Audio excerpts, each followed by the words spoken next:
বন্ধুরা, কেমন আছো সবাই? আশা করছি তোমরা সবাই ভালো আছো আর আমিও ভালো আছি। আমি জানি যখনই তোমাদের ফোনে নোটিফিকেশন এসছে বা তোমরা দেখতে পেয়েছো যে সুতপা আরও একটা ভিডিও করেছে, তখনই তোমরা তো ভালো ছিলেই, আরও বেশি ভালো হয়ে গেলে, তাই না বলো? আরও বেশি খুশি হয়ে গেলে, উরে বাবা সুতপা দুটো ভিডিও! আমি জানি এরকম কমেন্ট আসে আমার কমেন্ট বক্সে, সেই কারণেই বললাম আজকে দুটো ভিডিও, ওয়াও আজ তো খুশি। এরকমটা তোমাদের খুশিটা জাহির হয় আমার দুটো ভিডিও যদি তোমরা পেয়ে যাও কালক্রমে, ভুলে ভ্রান্তিতে, এখনকার দিনে। হ্যাঁ, এখনকার বাজারে আমার দুটো ভিডিও দেওয়া মানে আমি নিজেকেই মনে করি, মানে নিজের থেকেই মনে করি যে আজকে বিশাল কিছু করে ফেলেছি। তো যাই হোক, আশা করছি তোমরা ভালো আছো আর আমিও ভালো আছি। তো আমি সকালবেলা একটা যেই ভিডিও করেছি, যেটা কিনা রিমি রূপা আর হচ্ছে তোমার ঘরকন্যা দিদিকে নিয়ে, তো সেই সংক্রান্ত আমি 3টে কমেন্ট পড়বো, জাস্ট 3টে কমেন্ট পড়বো, কারণ এই কমেন্ট পড়লে পরে আমার ভিডিওর লেন্থ অনেক বড় হয়ে যাবে, যেটা কিনা এখন করতে চাইছি না। সেটা হচ্ছে বাছাই করে রেখেছিলাম। আচ্ছা, সরি, আখি মণ্ডল ব্লগ বলে একজন কমেন্ট করেছে, আগেও প্রিয়াকেও ডিফেম করেছিল, 3 লক্ষ টাকা দেওয়ার পরও প্রিয়ার নামে ডাক্তারের কাছে উল্টো পাল্টা বলেছিল। তারপর থেকে আমার ভালো লাগে না, সাহায্যটা নিতে ভালো লাগে, তারপর তার বদনাম করতেও ছাড়ে না, স্বার্থপর মহিলা। এই কথাটা কার উদ্দেশ্যে বলা হয়েছে?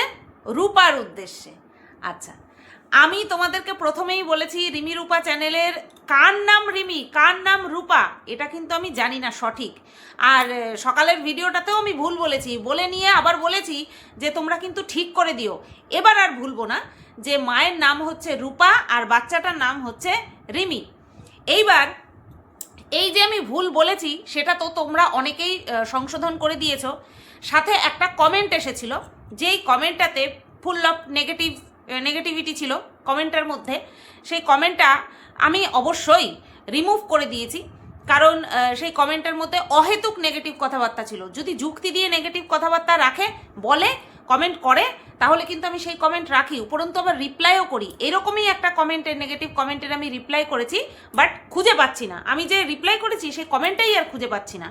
যাই হোক, তোমরা যদি দেখে থাকো বা আমার এই ভিডিওটার পরে ওই ভিডিওটার কমেন্ট সেকশন যদি চেক করে দেখে থাকো, তাহলে বুঝতে পারবে যে আমি সত্যি কথা বলছি কিনা। আমি পেলাম না কমেন্টটা, কারণ আমি তো রিমুভ করিনি, আমি রিপ্লাই করেছি রীতিমতো। সে আমাকে লিখেছে যে তুমি তো কিছুই জানো না, তুমি তো নামটা পর্যন্ত জানো না, তুমি তো তাদের চ্যানেল সম্পর্কেই জানো না, তুমি তো তাদের ভিডিওই দেখো না, এরকম। আমি তাকে রিপ্লাই করেছি যে তুমি জানো যে আমি কিছু জানি কি না? ওকে দরকার পড়লে পার্সোনালি মেসেজ করে, মানে রূপাকে পার্সোনালি মেসেজ করে জিজ্ঞাসা করো যে আমি ওদেরকে চিনি কি না, ঠিক আছে? ও রূপার সঙ্গে আমার রীতিমতন পার্সোনালি ফোনে কথা পর্যন্ত হয়েছে সেই সময়, যখন কিনা ওই ওর মেয়ের বিএমটি হচ্ছিল, তখন রীতিমতন রূপার সঙ্গে আমার ফোন আলাপ পর্যন্ত হয়েছে। কার কোনটা নাম সেটা সঠিক আইডেন্টিফাই করতে পারছি না বলে এমন না যে আমি ওদেরকে একেবারেই চিনি না। হ্যাঁ, ওরা এতটাও পপুলার নয় যে আমি ওদের ভিডিও রেগুলার দেখব, ঠিক আছে? আমি যে রেগুলার দেখব সেরকম পপুলার ওরা নয়, এটা বড্ড বাস্তব কথা। আর আমি জানি যে এই কন্ট্রোভার্সি জোনে একজনের ভিডিও দেখলাম, যে কিনা আমাকে বলছে যে আমি নামই জানি না, কিছুই জানি না, অথচ ভিডিও করছি। সে এটা জানে না যে সেই সময়ে তার মেয়ের যে বিএমটি হচ্ছিল, সেই সময়ে রূপা আমার সাথে ডাইরেক্ট কথা বলেছিল, ঠিক আছে? আমি ছোটোবেলায় পতাকার রং বারবার ভুলে যেতাম, আমি ওপরে ভাবতাম কি সবুজ, সেটা পরবর্তীতে আমি একটা কোড ওয়ার্ড করে নিয়েছি, গেসাস, অর্থাৎ গেরুয়া, সাদা, সবুজ। তো সব সময় অনেকের প্রবলেম হয়, এটা আমার প্রবলেম আছে, ঠিক আছে? এটা আমার প্রবলেম আছে। তারপর থেকে যখন কিনা আমি কোড ওয়ার্ড করে, ওটাকে কি বলে, হ্যাঁ কোড বলতে গেছিলাম, কোড ওয়ার্ড করে নিলাম, তারপর থেকে আর ভুলি না। যদিও বা এটা ভোলাটা ভীষণ পরিমাণে অস্বাভাবিক, কিন্তু ছোটোবেলার কথা আমি বলছি। আর সেই স্বভাবটাও কোনো না কোনো জায়গা থেকে, সেই মানে প্রবলেমটা কোনো না কোনো জায়গা থেকে আমার রয়ে গেছে হয়তো। তার জন্য আমি রূপার সাথে ডাইরেক্ট ফোন কলে কথা বলেও আমি রিমি কোনটা রূপা কোনটা, মানে নামের গণ্ডগোল আমার হয়ে যায়। বুঝতে পেরেছো? তার মানে এই না যে আমি ওদের সম্পর্কে কিছুই জানি না, হাস্যকর লাগে। অ্যাকচুয়ালি যেই সময়ে আমরা বা আমি, গীতাদি, আমরা এরা ওই রিমি রূপার সাথে সঙ্গ দিয়েছিলাম, সেই সময় এইসব কন্ট্রোভার্সি ক্রিয়েটাররা যারা কিনা এই ধরনের কথা বলছে, আমি একজনেরই ভিডিও দেখেছি যে কিনা এই কথা বলছে, তার কাছ পর্যন্ত হয়তো এই বিষয়টা নিয়ে কেউ যায়নি, ডাইরেক্ট অর ইনডাইরেক্ট। সে হয়তো ভিডিও টু ভিডিও করেছে, আমি জানি না, ভিডিও টু ভিডিও হয়তো করেছে, কিন্তু তার সাথে ডাইরেক্ট কথা হয়নি। আমার সাথে ডাইরেক্ট কথা হয়েছে, গীতাদির সাথে ডাইরেক্ট কথা হয়েছে, এই রূপার সঙ্গে ফোন কলে কথা হয়েছিল, ঠিক আছে? তো এইভাবে না জেনে আমি কিন্তু বলে দিয়েছি যে আমি ওদেরকে চিনি, আমি ওদেরকে জানি। যারা আমার পুরনো ভিডিও দেখেছে তারা কিন্তু জানে যে হ্যাঁ, সুতপা সেই সময় কিন্তু ওদের হয়ে ভিডিও করেছিল, ঠিক আছে, ওদের হয়ে ভিডিও করেছিল। অথচ এই সমস্ত কন্ট্রোভার্সি ক্রিয়েটাররা বুক টুকে বলছে আমি কিছুই জানি না। যে আমাকে কমেন্ট করেছে ছেড়ে দাও, সে আমাকে হয়তো সবসময় দেখে না, এই পারপাস হয়তো আমাকে দেখছে, সেই কারণের জন্যই সে বলছে। কিন্তু এই সমস্ত কন্ট্রোভার্সি ক্রিয়েটাররা যারা কিনা সকালবেলা চ্যানেলটা সার্চ করে দেখে যে আমি কোনো ভিডিও দিয়েছি কিনা, এরা জানে না যে আমি সেই সময় এদেরকে নিয়ে ভিডিও করেছিলাম, রিমি রূপাকে নিয়ে ভিডিও করেছিলাম। আশ্চর্য। তো যাই হোক, হ্যাঁ, সেই সময়েও কিন্তু এই ট্রিকটা খেলেছিল। ওটা যে ট্রিক ছিল সেটা আমার জানা ছিল না। এই ঘটনাটা যদি রিপিট না হতো, ইতিহাসের পুনরাবৃত্তি যদি না ঘটতো, তাহলে আমি বুঝতেই পারতাম না যে রূপা এই চালটা সেই সময় চেলেছিল। অ্যাকচুয়ালি সেই সময় বিএমটির জন্য প্রিয়া যে আর্থিক সাহায্য পাবলিকের কাছ থেকে তুলেছিল, এবং সেই কারণটা সে এক্সিকিউট না করার জন্য, অর্থাৎ যেই কারণের জন্য তুলেছিল, অর্থাৎ বিএমটি সেই অপারেশনটা না করার জন্য সে প্রচুর পরিমাণে কটাক্ষের শিকার হয়, এবং সেটা সে ডিজার্ভ করে। প্রিয়ার কথা বলছি, সেটা সেই সময় সে ডিজার্ভ করেছিল, সেই কারণের জন্যই কিন্তু তাকে কটাক্ষ করা হয়েছিল। আর ঠিক সেই সময়টাতেই সেই সেম অপারেশন করা হচ্ছিল এই রূপার মেয়ে রিমিরকে। খুব স্বাভাবিকভাবে সমস্ত সিম্প্যাথি কে পাচ্ছিল? রূপা পাচ্ছিল বা রিমি পাচ্ছিল, ঠিক আছে? এটা খুব স্বাভাবিক, হ্যাঁ। তো সেই কারণের জন্যই কিন্তু প্রিয়াকে ট্রোল করে, তারপরে প্রিয়াকে ট্রোল করে না, এটা এই ট্রোল শব্দটা একদম ভুল হবে, প্রিয়ার কাছ থেকে সাহায্য রূপার কাছে বা রিমির কাছে পৌঁছে দেওয়া হয়েছিল, ঠিক আছে, পৌঁছে দেওয়া হয়েছিল। আর এটার যথেষ্ট কারণ ছিল, কারণ সেই টাকাটা পাবলিকের ছিল। যেই টাকাটা প্রিয়া তুলেছিল সেই টাকাটা ডাইরেক্ট পাবলিকের কাছ থেকে তোলা হয়েছিল ফর বিএমটি। সেটা যেহেতু সে করেনি, তাই ওই টাকাতে ওর কোনো হক ছিল না, ওটা পাবলিকের টাকা। সেই কারণের জন্যই কিন্তু বলা হয়েছিল বা বলেছিলাম, ইনক্লুডিং মি, যে টাকা দিয়ে ওই রিমিকে সাহায্য করা হোক। কিন্তু এই ক্ষেত্রে সিচুয়েশন পুরোটাই আলাদা, এই ক্ষেত্রে সিচুয়েশনটা সম্পূর্ণই আলাদা। তার জন্যই এইবার এই রূপার চালাকি কিন্তু ধোপে টিকলো না। এইটা কিন্তু আমরা অনেকেই বুঝতে পেরে গেছি যে ওই সময়ের একই সিচুয়েশনটা এইবারও এসেছে, আর সেই সিচুয়েশনটাকে কাজে লাগানোর জন্য রূপা কিন্তু নেমে পড়েছে, যেটা কিনা এবার হওয়ার না। ওই সময় হয়েছিল কারণ ওটা কারণ ছিল, যথেষ্ট কারণ ছিল। এই সময়ে এটা হবে না বা হতে দেওয়া যাবে না, কারণ এটারও যথেষ্ট কারণ রয়েছে, ঠিক আছে? যখনই কাউকে নিয়ে, কোনো বড় মুখকে নিয়ে, মানে কোনো কারণে, সে নিজের কারণে হোক বা অন্য কারণে হোক, এখানে তো ঘরকন্যা দিদি নিজের হাতেই নিজে ট্রোল হচ্ছেন, হ্যাঁ, তো এরকম সুযোগ রূপা মিস করতে চায়নি, তার জন্য চলে গেছেন। তো না, এত সহজ না। আমরা এখানে কেউ বোকা নই, আমরা বুঝতে পারি কে কখন কোন সুযোগের ফায়দা উঠাতে চায়, কার মন কতটা ভালো, কতটা পরিষ্কার, সেটা বোঝার মতন ক্ষমতা আমাদের আছে, আমাদের প্রত্যেকের আছে, ঠিক আছে? তো এই গেল একটা কমেন্ট। অনেক প্রচুর কমেন্ট এসেছে যারা কিনা আমার সাথে সহমত পোষণ করেছে। যারা অসহমত পোষণ করেছে তারা যদি ভালো ওয়েতে কমেন্টটা করে তাহলে অবশ্যই আমি রেখে দিই, ইভেন রিপ্লাই পর্যন্ত করি। বিদিশা দিভাইয়ের একটা কমেন্ট না পড়লেই না। আচ্ছা, this is called breach of privacy. দেখেছো কি দুর্দান্ত একটা কন্টেন্ট করলে। আমরাও জানলাম this is called Sutapa and this is called real controversy. Bidisha দিভাই, অনেক ভালোবাসা, মন থেকে অনেক ভালোবাসা। এরকম প্রত্যেকেই করেছে। সঞ্চিতা দাস লিখেছে 100% সহমত পোষণ করলাম, থ্যাংক ইউ। এই যে দেখো একটা কমেন্ট, দেখো কমেন্টটা করেছেন সুশ্রিতা দাস, আমি যদি সঠিক উচ্চারণ করে থাকি, নামটা হচ্ছে সুশ্রিতা দাস। উনি দেখছেন এভাবে ভিডিও করলে ভিউজ আসছে, তাই এটা করে যাচ্ছেন। কারুর বাড়ি বয়ে যাওয়া with on camera is not right. তবে ঘরকন্যাও যে মহান মানুষ সেটাও নয়। অবশ্যই উনি মহান নয়, উনি ফেমাস মুখ, ওনার মুখটা ফেমাস সোশ্যাল মিডিয়াতে, বাট উনি মহান নন।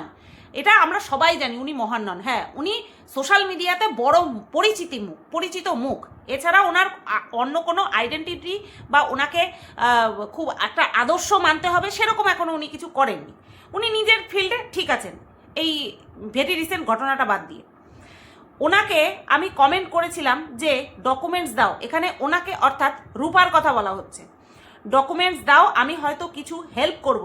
কিন্তু উনি আমার কমেন্ট রিপ্লাই করেননি, তারপর এই কাণ্ড করলেন ঘরকন্যার বাড়ি গিয়ে। এইবার আমারও আর হেল্প করতে ইচ্ছে করছে না। দেখো, এই যে সুশ্রিতা দাস উনি লিখেছেন যে রূপাকে নাকি কমেন্ট করেছে যে তুমি তোমার ডকুমেন্টসগুলো দাও, আমি কিছু হেল্প করতে চাই বা হেল্প করব, সে যেভাবে হোক হেল্প করবে বলেছে। কিন্তু এই এই মহিলাকে বা এই ব্যক্তিকে রূপা কিন্তু কোনো রকম কোনো রিপ্লাই ব্যাক করেনি। মানেটা পুরো পরিষ্কার, বড় ব্লগারকে কেন্দ্র করে সিম্প্যাথি গেইন করবে পাবলিকের কাছে, আর বড় ব্লগারদের প্রতিচ্ছবিটা খারাপ করবে, আর সাথে সাথে নিজের চ্যানেলটাও দাঁড় করাবে, যেরকমটা কিনা এর আগে করার চেষ্টা করেছিল। এভাবে হয় না, এভাবে কোনো কিছু হয়নি কোনোদিনও, এভাবে কোনো কিছু হবেও না কখনো, ঠিক আছে? তো এই বিষয়গুলো আমি ভাবলাম তোমাদের সামনে একটুখানি ক্লিয়ার করে দিই। রিমি রূপাকে সেটা আইডেন্টিফাই করাটা করতে না পারাটা আমার ওদের সম্পর্কে কিছু জানি না এটা একেবারেই ইন্ডিকেট করে না। আমি প্রথম থেকেই আমি কিন্তু বলেছি এদের মধ্যে কোনটাকে, এটাই আমার গুলিয়ে যায় মানে এই না যে আমি ওদেরকে চিনি না, ওদের সম্পর্কে কিছু জানিই না, ঠিক আছে? তো যাই হোক, এই বিষয়টা আমার ক্লিয়ার করা ছিল। এইবার নেক্সট যেই বিষয়টা নিয়ে আমি টপিক করব সেটা হচ্ছে মিনা।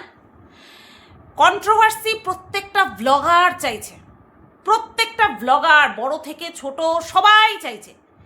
পার্থক্য শুধু একটাই, যে আমরা কন্ট্রোভার্সি ক্রিয়েটাররা কিছু ব্লগারকে কন্ট্রোভার্সিয়াল কন্টেন্ট হিসেবে বেছে নিচ্ছি, আর কিছু মানুষকে হয়তো চিনিই না, দেখিই না, কোনোদিনও জানিই না তাদের সম্পর্কে, এরকমটাই হয়। আমি তো খুব লিমিটেড মানুষকে চিনি যাদেরকে নিয়ে আমি কন্টেন্ট করি, ঠিক আছে? তো সেরকমই মিনা দেখলাম ডাইরেক্ট কন্টেন্ট দিল। সেই কন্টেন্টটা কি, যে বউ থাকতেও বোনকে দিয়ে কাজ করাচ্ছে। ওর ভিডিওতে সবার ওয়েট মাপা হচ্ছে, ঠিক আছে? উশৃঙ্খলতা তো ওর ভিডিওর একটা পার্ট, মোস্ট ইম্পর্ট্যান্ট পার্ট ওর ভিডিওর, সেটা হচ্ছে উশৃঙ্খলতা, ঠিক আছে, মিনার ভিডিওতে। তারপরে যেটা নিয়ে বলছে যে কফি করার কথা, ওর দাদা বলছে মিনাকে কফি করে দিতে, তখন মিনা বলছে যে বউকে বলতে পারে না, আমাকে দিয়ে কাজ করায়। এটা ও খুব খুনসুটি আকারে প্রকাশ করলেও এটা ভীষণ হার্শ রিয়ালিটি, যে বাবা মায়ের সম্পত্তির ওপরে, পৈতৃক সম্পত্তির ওপরে কন্যা সন্তান বা পুত্র সন্তান বলো, উভয়েরই সমান অধিকার থাকলেও সমাজ এটাকে ঠিক মতন না স্বীকৃতি দিতে পারেনি। কেন বলো তো? আজকে বিয়ের পর সে বোন যদি বিধবা হয়ে যায়, অথবা বোনের স্বামী সংসার ছেড়ে যদি চলে আসে, তাহলে তার সাথে এমন আচার আচরণ করা হয় যেন সে একটা বলে না, ওটাকে কি বলে বলো না, ব্রাত্য কেউ, মানে এতটাই সে নাম পরিচয়বিহীন তখন হয়ে যায়। ইনক্লুডিং বাবা মাও কিন্তু এরকম আচার আচরণ করতে শুরু করে দেয়, ঠিক আছে? হ্যাঁ, ভালো কি নেই, অবশ্যই ভালো আছে, কিন্তু পরিমাণে খুব কম। তো এটা বড্ড ন্যাচারাল। এই যে মিনা যেটা বলছে যে বউ থাকতে আমাকে বোনকে দিয়ে খাটাচ্ছে, এটা ভীষণ স্বাভাবিক, এটা ভীষণ স্বাভাবিক। আমরা নিজেদের সংসার আমরা কোনটা বলি বিয়ের পর? স্বামীর সংসারকে নিজের সংসার বলি। নিজের সংসারে কাজ করলে গায়ে লাগে না। হ্যাঁ, এবার যদি অতিরিক্ত সবাই, শ্বশুরবাড়ির সবাই যদি খাটায়, তখন সেটা অবশ্যই গায়ে লাগে। কিন্তু বাপের বাড়ি যাওয়ার পরে দেখবা কুটোটি নাড়তে ইচ্ছা করে না। এক্সেপশনাল মুহূর্ত আলাদা। সেটা কীরকম? যদি মা বাবা কেউ না থাকে, যদি বাবা মার মধ্যে কেউ অসুস্থ থাকে, তখন সেখানটায় গিয়ে করে খাওয়া, সেই ব্যাপারটা সম্পূর্ণ আলাদা। কিন্তু সবাই হাতে পায়ে সুস্থ, তার মধ্যে যদি আবার দাদা থাকে, বৌদি থাকে, তাহলে তো কোনো কথাই নেই, একেবারে লাটের বাট হয়ে আমরা ঘুরে বেড়াতে চাই, তাই না? তো এরকমটা হয় কিন্তু, দেখবা কত ঘুম, কত আলিস্য, বাপের বাড়ি গেলে কিচ্ছু করতে ইচ্ছা করে না। এটা সবকটা মেয়ের ক্ষেত্রে হয়। তো আর এখানটায় মিনার কি পরিস্থিতি না পরিস্থিতি সেটা তো আমরা সবাই জানি, সেটা নিয়ে নতুন করে আর কিছু বলছি না। তো তারপরে মিনা ভাবলো কি করে যে ওর দাদা ওর বউকে বলবে চা করার কথা বা কফি করার কথা, ওকেই তো বলবে, তাই না? তো এই বিষয়টা দেখলাম যে ও ডাইরেক্ট কন্ট্রোভার্সি চাইছে, নতবা এইটা ভিডিওতে টাইটেলে লিখতো না। আর এখন প্রত্যেকটা ব্লগার শিয়ানা হয়ে গেছে যে আমাকে নিয়ে যত বেশি কন্ট্রোভার্সি হবে তত বেশি আমার ভিউজ বেশি হবে, ঠিক আছে? আর দোষ কার হয়? মন্দিরার হয় শুধু। যে মন্দিরা কন্ট্রোভার্সি চায়, মন্দিরা কন্ট্রোভার্সির শিখরে থাকতে চায়, দোষটা শুধু মন্দিরার ঘাড়েই চাপে। ওই যে ঠিক যেমন আমার বিষয়টা যে মাছ খায় সবাই, দোষ হয় মাছরাঙার, ঠিক যেমন আমার দোষ হয়, ঠিক তেমনি ব্লগারদের মধ্যে মন্দিরার দোষ হয় যে মন্দিরা কন্ট্রোভার্সি চায়। মন্দিরা কন্ট্রোভার্সি টু জেড সমস্ত ব্লগার প্রায় চায়। ভেরি রিসেন্ট গতকালকেই মনে হয় দেখছিলাম, গতকালকে না গত পরশু দিন মনে হয়, গতকালকেই, হ্যাঁ, প্রিয়ার ভিডিও, যেখানে কিনা ও ডাইরেক্ট শাশুড়ি মাকে ওটাকে অপমান করাই বলে। প্রিয়া তার শাশুড়ি মাকে বলছে যে তুমি কি করতে আসো, তুমি তো অতিথি, হ্যাঁ, বলে তারপরে কি বলছে, এটা নিয়েও ভাবছিলাম আমি কন্ট্রোভার্সি করবো, তা ভাবলাম একটা টপিক নিয়ে ভিডিও করলে খুবই লেন্থ ছোট হয়ে যাবে, যেটা কিনা আমার মনোপুত হয় না। আমার ভিডিওর লেন্থ একদম যুক্তি দিয়ে কথা বলে 15-20 মিনিট হবে, তাহলে কি আমি স্যাটিসফাইড। এমন না যে 15-20 মিনিট করার জন্য আমি ভাঁট গেজাবো, এরকমটা আমি কখনো করি না, আমি করতেও পারি না। আমি লিমিটেড, যেটুকু কথা বলবো একদম যুক্তি দিয়ে লিমিট মেপে কথা বলে বেরিয়ে যাব। তো প্রিয়ার ভিডিওতে যেটা দেখছিলাম সেটা হচ্ছে ও বলছে ও শাশুড়ি মাকে যে তুমি আসো, ওই 2 দিনের জন্য আসো, তোমাকে সব গুছিয়ে টুচিয়ে ছেড়ে দিয়ে যায়, তুমি আবার 2 দিন হতে না হতে চলে যাও। তো বাটনা বাটছে আর মশলা করছে আর কি, শিলনোড়াতে মশলা করছে। আর প্রিয়া কথাটা বলছে যে আয়ুষ হলো, মানে আয়ুষ হলো বলছি, আয়ুষ আর কুশ ছোট ছেলেটা হলো, আমি 2টো বাচ্চাকে একা হাতে সামলে সব কাজ করেছি, আমি পাশে কিন্তু শাশুড়ি মাকে পাইনি। তো এটা কি? এটা ডাইরেক্ট শাশুড়ি মায়ের নামে বলছে, বদনাম করছে, আমি বলছি না, কারণ সত্যি যেটা ও সেটাই বলছে, কিন্তু এটাই হচ্ছে অন ক্যামেরাতে শাশুড়ির নামে বদনাম করা। কারণ আমরা যেটা বলি, ধরো আমাদের কষ্টের থেকে হোক, রাগের থেকে হোক, আমরা যেটা বলি সেটা কিন্তু অলরেডি আমাদের সঙ্গে হচ্ছে, কিন্তু আমরা যখন কারোর সঙ্গে বলছি তখন সে মনে মনে তখন হয়তো ভাবছে যে কষ্ট শেয়ার করছে, কিন্তু পরবর্তীতে সে হয়তো ভাববে, বা সেই কথোপকথনটা যদি অন্য কেউ শোনে তখন ভাববে কি তো শাশুড়ির নামে বদনাম করছে বা শাশুড়ি বৌমার নামে বদনাম করছে, এটাই হয়। তো খুব স্বাভাবিকভাবেই প্রিয়া কিন্তু সোশ্যাল মিডিয়াতে শাশুড়ির নামে পুরো ডাইরেক্ট বদনাম করে বেরিয়ে গেল, কারণ কন্ট্রোভার্সি।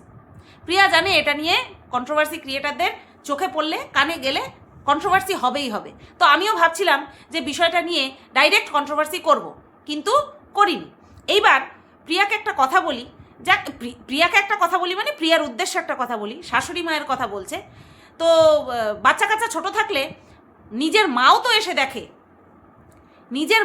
এসে দেখে, কারণ প্রিয়ার মায়ের 3টে সন্তান, একটা হচ্ছে প্রিয়া বড় সন্তান, তার বিয়ে হয়ে গেছে। সেকেন্ড হচ্ছে আরও একটা বোন যে কিনা কলকাতায় থাকে, ইন্ডিপেন্ডেন্ট একজন মেয়ে। থার্ড হচ্ছে একটা ছেলে যে কিনা এখন ভালো বড় হয়ে গেছে। তাহলে প্রিয়া তো নিজের মায়ের কথাও বলতে পারতো যে আমার মাকে কিছুদিনের জন্য পেয়েছি, বা আমার মা এসে থেকেছে, এটা তো বলতে পারলো না। তাহলে মায়ের বদনাম কিন্তু করেনি, মায়ের কথা কিন্তু বলেনি, শাশুড়ির কথাই কিন্তু বলেছে। আর এটা কেন বলেছে? কন্ট্রোভার্সি, এটা কন্ট্রোভার্সিয়াল টপিক। তো কি বললাম, কন্ট্রোভার্সি সব ব্লগাররা চায়, কিন্তু দোষ হয় কার? দোষ হয় শুধু মন্দিরার। বুঝতে পেরেছো? তো এইরকম সেমভাবে মিনাও কিন্তু কন্ট্রোভার্সি চেয়েছে আজকের ভিডিওটাতে। এটা গেল মিনার পার্ট। এইবার আসি বাচ্চার বাবাকে নিয়ে, অর্থাৎ মিনার হাজব্যান্ডকে নিয়ে। বাচ্চার বাবা আজকে আবার খুশির খবর দিয়েছে। খুশির খবরটা কি আমি বুঝলাম না। বসিরহাট কোর্টে বাচ্চার বাবার একটা ডেট আছে, আজকেই ডেট ছিল। তো সেই ডেটটা সম্পর্কে উকিল তাকে ওয়াকিবহল করেনি, আগের থেকে জানায়নি। ডায়েরিতে যেহেতু লেখা ছিল, তাই ডায়েরি খুলে তারপরে সে ডেটটা জানতে পেরেছে। তো এই কথাটা কোন দিক থেকে খুশির খবর? আমি বুঝতে পারলাম না যে কোন দিক থেকে খুশির খবর।